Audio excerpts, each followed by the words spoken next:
So guys, don't forget to like, share, subscribe. Click the below link below.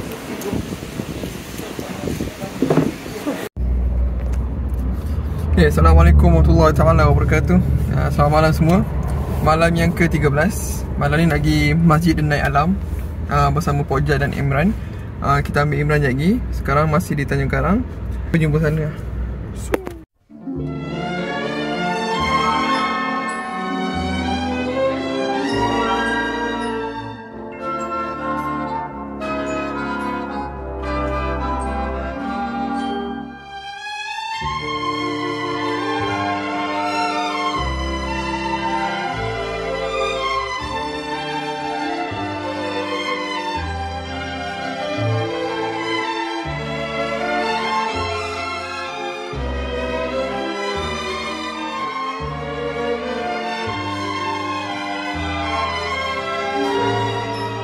Mana tu? Tadi terawih okey tak? Itulah, terlalu sejuk sampai kita pun tertidur.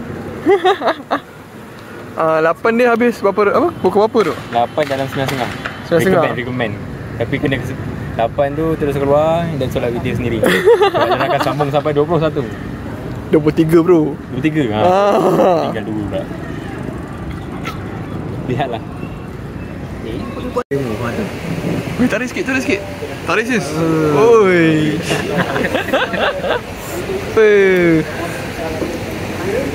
Mari. Kita nantikan review daripada kita punya ni. Kalau Dia nama dia Mutan.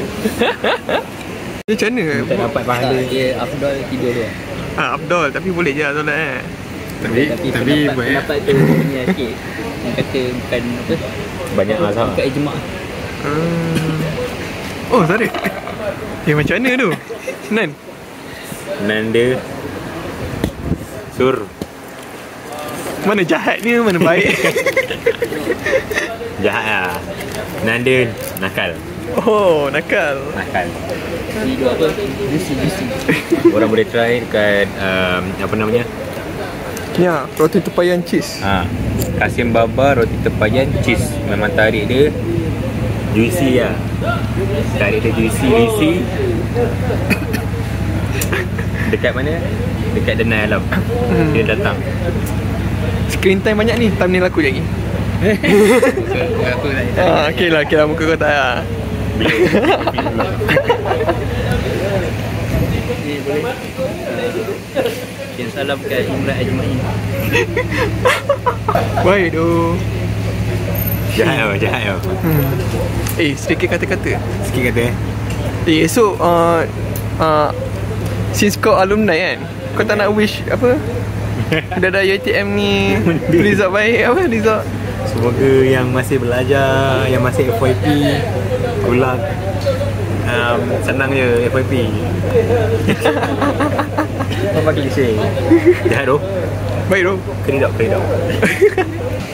Tak pernah kan? Roti nan dengan kari Melayu punya.